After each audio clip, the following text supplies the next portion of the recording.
Hello viewers, welcome to our channel. నేను మీ చరణ్ పరిమి. ఈ లడ్డు, తిరుపతి లడ్డు విషయంలో పవన్ కళ్యాణ్ ఎటువైపు వెళ్తున్నాడు, ఎందుకు ఇది ఇంకా వివాదంగా మారుతుంది అనే ప్రశ్నలు ఒకవైపు జరుగుతూ ఉన్నాయి. మరోవైపు అసలు ఒక ధర్మం మీద ఎందుకని కొంతమంది దీనికి వ్యతిరేకమైన వ్యాఖ్యలు చేస్తూ వస్తున్నారు, అసలు దీని మధ్య ప్రస్తుతం ఎందుకు ఇది రగడగా మారుతుంది అనేది మనకు ఆల్రెడీ తెలిసిందే. ఆ చర్చలన్నీ వన్ బై వన్ జరుగుతూ ఉన్నాయి. ఒకవైపు పవన్ కళ్యాణ్, మరోవైపు ప్రకాష్ రాజ్, మరోవైపు ఇతర సినీ నటులు, రాజకీయ నాయకులు, వైసీపీ పార్టీ వాళ్ళు, టీడీపీ పార్టీ వాళ్ళు, జనసేన నాయకులు అందరూ కూడా ఒకరికొకరు మాటలు అనుకోవడం, దుమ్మెత్తి పోసుకోవడాలు ఈ రకంగా జరుగుతూ ఉన్నాయి. ఈ ప్రాసెస్లో ఇది తెగడం లేదు, ఇంకా పెరుగుతూ ఉంది. ఇందులో పవన్ కళ్యాణ్ తాను అనుకున్న స్ట్రాటజీని ఏదైతే అమలుపరచాలనుకున్నాడో దాంట్లో సక్సెస్ అయ్యాడా అంటే అయ్యాడనే చెప్పాలి. ఎందుకంటే ఇది కేవలం ఏదో ధర్మానికి సంబంధించి, సనాతన ధర్మానికి సంబంధించిన యాక్టివిటీ లాగా కాకుండా పవన్ కళ్యాణ్ పొలిటికల్గా దీన్ని ఒక మైలేజ్ యాక్టివిటీ కింద మార్చేశాడు. ఇది వాస్తవం. సో దాంట్లో పవన్ కళ్యాణ్ చాలా వరకు సక్సెస్ అయ్యాడని చెప్పాలి. ఎందుకంటే ఇందులో కొన్ని విషయాలు జరిగాయి. ఇది ఎప్పుడైతే ఇష్యూ అయిందో పవన్ కళ్యాణ్ మీద, అలాగే ఓవరాల్గా ప్రభుత్వం మీద ప్రకాష్ రాజు ట్వీట్లు చేయడం, దాన్ని వ్యతిరేకిస్తూ పవన్ కళ్యాణ్ తిరిగి ట్వీట్లు చేయడం, సనాతన ధర్మాన్ని కాపాడుకుంటాం, ఎవరు జోకులేయొద్దు, అది ఇది అని చెప్పేసి కార్తీ తప్పు చేయకపోయినా అతని మీద మాట్లాడడం, ఇవన్నీ జరిగాయి. ఇప్పుడు ఏమైందంటే ప్రకాష్ రాజ్ వదలకుండా మళ్ళీ నిన్న ట్వీట్ చేశాడు. పవన్ కళ్యాణ్ గెలవక ముందు ఒకలాగున్నాడు, గెలిచిన తర్వాత మరొకలాగున్నాడు, ఇంకో అవతారం ఎత్తాడు, అసలు ఈ అవాంతర పరిస్థితులు ఏంటి అన్నట్టుగా ట్వీట్ చేశాడు. సో ఆయన అయోమయంలో ఉన్నాడు, ఆయన సిద్ధాంతాలే వేరు, ఎర్ర కండువాతో మొదలై కాషాయ కండువాకి వచ్చాడు, చేగువేరాతో మొదలై సనాతన ధర్మానికి వచ్చాడు అని చెప్పేసి రకరకాలుగా ఆయన మీద ఒక వర్గం అయితే విమర్శలు చేస్తూ ఉన్నారు. అయితే ధర్మాన్ని అనుసరించడం ఏమాత్రం తప్పు కాదు. కాకపోతే నేను కులం మాట్లాడను, మతం మాట్లాడను అని చెబుతూ ఇక్కడ దాకా తీసుకొచ్చి ఇప్పుడు మాట్లాడడం అనేది అందరికీ ఆశ్చర్యంగా ఉంది. సో ఇది ఖచ్చితంగా ఆయన భావాల విషయంలో ఆయన కన్ఫ్యూజన్లో ఉన్నాడనే ప్రశ్న అయితే లేవనెత్తినట్టుగా అయింది. లేకపోతే రాజకీయాల కోసం కొత్తగా సనాతన ధర్మము, భావము అని తీసుకొచ్చాడా అనే డౌట్ కూడా అందరికీ వస్తున్నాయి. అయితే ఇందులో గమనించాల్సింది ఏంటంటే పవన్ కళ్యాణ్ ఈ లడ్డూ విషయంలో బాగా అగ్రెసివ్గా ముందుకెళ్ళిపోయాడు. నిజానికి టీడీపీ కానీ మిగతా నాయకులు ఎవరు కూడా ఇంత అగ్రెసివ్గా వెళ్ళట్లేదు. ఎందుకు ఈయన వెళ్తున్నాడని చూస్తే, కూటమి ప్రభుత్వంలో బీజేపీ తోటి గతం నుంచి అంటగాగుతున్న జనసేన పార్టీ బీజేపీకి ఎలివేషన్ ఇవ్వాలంటే, ఒక రూట్ క్లియర్ చేయాలంటే ఆ రూట్ను పవన్ కళ్యాణ్ ఏర్పరుస్తున్నట్లుగా క్లియర్గా కనిపిస్తుంది ఇక్కడ. అలా పవన్ కళ్యాణ్ ఏర్పరిచిన రూట్ ఏంటయ్యా అంటే, సౌత్ స్టేట్స్ ఏవైనా సరే వీటిల్లో మతపరమైన రాజకీయానికి ఎటువంటి స్కోప్ ఉండదు. అలా ప్రయత్నాలు చేసి కూడా బీజేపీ అనేకసార్లు విఫలమైంది. సో అటువంటి విఫలమైన సందర్భంలో ఇప్పుడు దానికి అవకాశం ఏర్పరచడం కోసమే, ప్రజల మైండ్ సెట్ని సెట్ చేయడం కోసమే ఇలాంటి ప్రయత్నాలు జరుగుతున్నాయేమో అనిపిస్తుంది చూస్తుంటే. ఎందుకంటే కర్ణాటకలో అటువంటిది చేయగలిగారు. లింగాయత్స్ కావచ్చు, వీరశైవులు కావచ్చు, ఇటు వీళ్ళ కమ్యూనిటీస్ని బాగా ఆకట్టుకొని అటువైపు బీజేపీ వైపు మలచగలిగి చాలాసార్లు విజయం సాధించి కర్ణాటకలో నిలబడగలిగారు. అయితే కర్ణాటకలో కూడా ఇప్పుడు అది ఎక్కువ సాగడం లేదు. మరోవైపు కేరళలో చూసుకుంటే కనీసం నిన్నటిదాకా ఖాతా కూడా తెరవలేకపోయింది కేరళలో. అటువంటి సందర్భంలో సురేష్ గోపి లాంటి ఒక వ్యక్తిని తీసుకొచ్చి మొత్తానికి ఆ మత రాజకీయం కాకపోయినా ఆయన ఇమేజ్ను వాడుకొని గెలవగలిగారు. సో ఇటువంటి అవకాశం తీసుకోగలిగారు. ఇక్కడ కూడా కేరళలో కొంతమంది బీజేపీ నాయకులే మాట్లాడారు, ఇక్కడ బాగా చదువుకున్న వాళ్ళు ఉన్నారు, వీళ్ళు బీజేపీ స్ట్రాటజీస్కి అంత త్వరగా పడరు అని చెప్పి, సో అంటే మత రాజకీయానికి లొంగరు అని చెప్పి. అటువంటి పరిస్థితి అక్కడ ఏర్పడింది. ఇదొక యాంగిల్లో ఉంటే, ఇక ఏపీలో కూడా అంతే. ఎప్పుడో ఒకసారి సంకీర్ణ ప్రభుత్వాల్లోనో లేకపోతే ఏదో ఒక యాంగిల్లో 1-2 సీట్లు వచ్చేవి. గతంలో వైజాగ్లో ఒకసారి వచ్చింది. ఈ టైప్లో 1-2 సందర్భాల్లో వచ్చాయి. ఇప్పుడు అదేవిధంగా అలయన్స్లో భాగంగా గెలవడం జరిగింది బీజేపీ నాయకులు. కానీ వాళ్ళు బీజేపీ నాయకులుగా కన్నా కూడా గతంలో ఏ పార్టీలో, టీడీపీలో ఉన్న వాళ్ళు వీళ్ళే ఉన్నారు కాబట్టి, జనసేన నుంచి బీజేపీకి వెళ్ళి అక్కడ నుంచి పోటీ చేసిన వాళ్ళే ఉన్నారు కాబట్టి వాళ్ళకు బీజేపీ పరమైన మైలేజ్ పెద్దగా లేదు.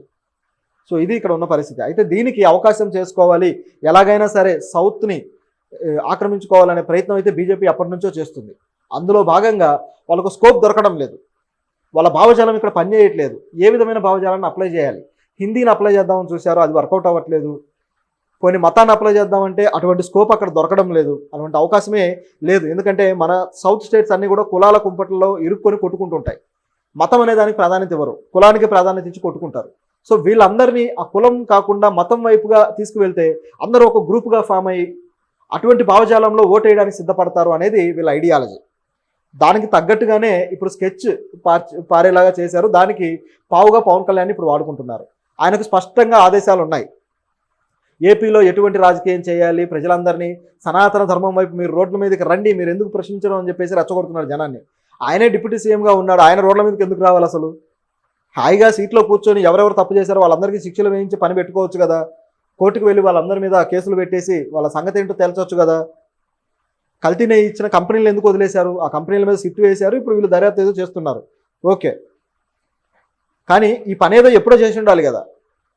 ఎప్పుడైతే మీరు ఆరోపణలు 2 నెలల క్రితం మీ దగ్గరికి రిపోర్ట్ వచ్చిందో అప్పుడే చేసి ఉండాలి కదా. ఇప్పుడు ఎందుకు మొదలెట్టారు? ఇలాంటి ప్రశ్నలు చాలానే ఉన్నాయి. సో హర్యానా ఎలక్షన్లు, సరిగ్గా మహారాష్ట్ర ఎలక్షన్లు ఇవన్నీ ఉన్నప్పుడు దీన్ని ఒక జాతీయ స్థాయి సమస్యగా మార్చడానికి ఇప్పుడు స్కెచ్ గీశారు. అంటే ఒక్క దెబ్బకు 2 పిట్టలు అన్నట్టుగా సౌత్ స్టేట్స్లో ఒక సనాతన ధర్మము, మతానికి సంబంధించిన ఐడియా సెట్ అయిపోతుంది, ఒక ప్రాపగాండా సెట్ చేయొచ్చు. అదేవిధంగా మరొక వైపు నార్త్లో ఎలక్షన్స్లో ఇటువంటి ఐడియాలజీని తీసుకొచ్చేసి ఇక్కడ సౌత్లో జరుగుతున్న దాన్ని ఒక ప్రమాదంగా చిత్రీకరించి భారీ స్థాయి నష్టం జరగబోతుంది సనాతన ధర్మానికి, కాబట్టి దీన్ని కాపాడుకోవాలంటే మాకు ఓట్లేయండి అని అడగటానికి మహారాష్ట్రలో కావచ్చు, అలాగే హర్యానాలో కావచ్చు దీన్ని ఒక పావుగా వాడబోతున్నారు అనేది మనకు కనిపిస్తుంది. ఎందుకంటే గత 3-4 రోజులుగా జాతీయ మీడియా దీంట్లోకి పూర్తిగా ఇన్వాల్వ్ అయిపోయింది. జాతీయ మీడియా మన సౌత్ స్టేట్స్లో ఉన్న అనేక నాయకులతోటి ఇంటర్వ్యూలు తీసుకోవడాలు, దీనికి సంబంధించిన ఇష్యూని కాస్త రైజ్ చేయడానికి ట్రై చేస్తుంది. అటువంటి ప్రయత్నం అయితే జరుగుతూ ఉంది. సో దీన్ని అందరూ అర్థం చేసుకోవాలి. విఘ్నులకైతే ఇది చూడగానే అర్థమైపోతుంది దీంట్లో ఏం జరగబోతుందా అని. ఈ ప్రకాష్ రాజు వ్యాఖ్యలను కూడా అలాగే ట్విస్ట్ చేస్తూ వెళ్తున్నారు. ప్రకాష్ రాజు ఇప్పటికీ ఆయన మాట్లాడిందంటే ఎటువంటి తప్పు కనపడడం లేదు నిజం మాట్లాడుకుంటే.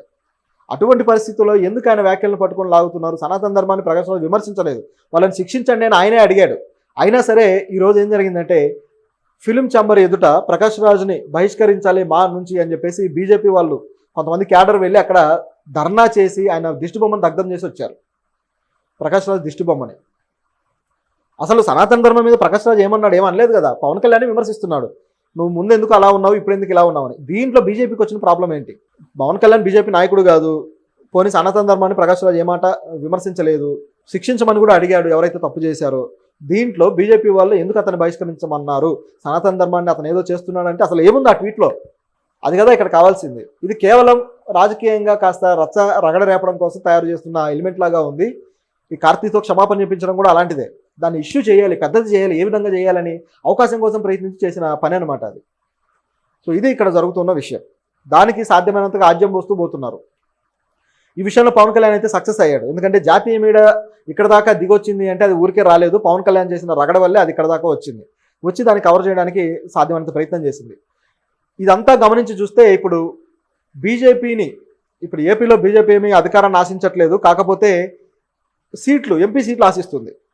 కనీసం 20 సీట్లు కొట్టాలి ఈసారి అనే స్కెచ్ బీజేపీకి ఉంది. ఎందుకంటే 4th టర్మ్ ఇక రాకపోవచ్చు అని చెప్పేసి జాతీయ స్థాయిలో బీజేపీ నాయకుడైన నితిన్ గడ్కరీ గారు కూడా అంటున్నాడు. ఇప్పటికే జనాలు చాలా చూశారు, ఇక విసిగిపోయారు, 4th టర్మ్ మాత్రం వచ్చే దాఖలాలు అయితే లేవు, మన దేశంలో ఇప్పటిదాకా అటువంటి ఇది జరగలేదు, అలాంటి మిరాకిల్ జరగలేదు అని చెప్పేసి నితిన్ గడ్కరీ గారు కూడా అంటున్నారు. సో దీన్ని బట్టి చూస్తే ఈసారి 4th టర్మ్కి నార్త్లో ఎలాగో దెబ్బ పడిపోద్ది, కాబట్టి సౌత్ నుంచి మనం సీట్లు ఆకట్టుకోవాలి, దీనికోసం ఎటువంటి స్కెచ్ అమలు పరచాలనే దానికి వీళ్ళు తీసుకున్న ముందటి స్టెప్ అనమాట. 4 సంవత్సరాల ముందే మొదలెట్టేశారు. సో ఇక్కడ ఉన్న సీట్లలో 20 సీట్లు ఖచ్చితంగా కొట్టగలిగితే చాలా వరకు వాళ్ళు సేఫ్ జోన్లోకి వెళ్ళిపోయినట్టే. అలాగే కర్ణాటక ఉండనే ఉంది.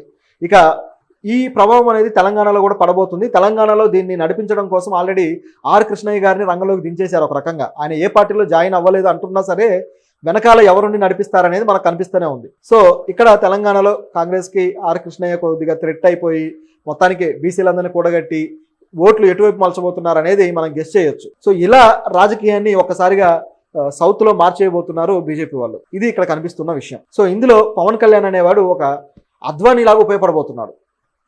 ఎల్కే అద్వానీ గారు ఏ విధంగా అయితే గతంలో బాబ్రీ మసీద్ ఇష్యూను ఎత్తుకొని బీజేపీకి ఒక్కసారిగా శక్తియుక్తులు కూడగట్టి పార్టీని నిలబెట్టాడో, పార్టీ పునాదులు ఈరోజు దేశంలో ఈ స్థాయిలో నిలబడ్డాయంటే ఆ ఇష్యూనే కారణం. లేకపోతే అసలు బీజేపీ అనేది ఊసులో ఉండేది కాదు. సో ఆ ఇష్యూని తీసుకొచ్చి ముందు పెట్టి, ఇంతకుముందు జనతా పార్టీ ఏర్పడి తర్వాత అది మళ్ళీ కొలాప్స్ అయిపోయి మళ్ళీ కాంగ్రెస్ చేతుల్లోకి వెళ్ళి రకరకాలుగా జరిగాయి ఏదైతే ఎమర్జెన్సీ తర్వాత. అటువంటి పరిస్థితులు జరిగాయి. కానీ 90s లో వచ్చేసరికి ఇక జాతీయ స్థాయిలో అన్ని ప్రాంతాలకి పార్టీ విస్తరణ జరిగింది అంటే దానికి కారణం అద్వానీ గారు చెప్పిన రథయాత్ర.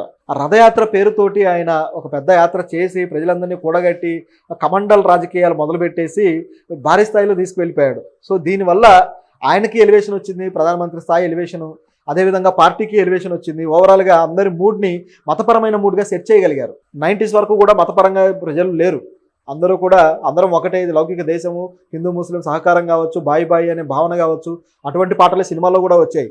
మీరు గమనిస్తే 70s 80sలో సినిమాల్లో కూడా పాత్రలు ఇలాగే ఉన్నాయి. హిందూ హీరో ఉంటే ముస్లిం ఫ్రెండ్, ముస్లిం హీరో ఉంటే హిందూ ఫ్రెండ్, ఇలా ఉండి హిందూ ముస్లిం బాయి బాయి తరహా ఒక సహృద్భావ సాంగ్స్ వచ్చాయి. ఇప్పుడు అది కూడా లేదు.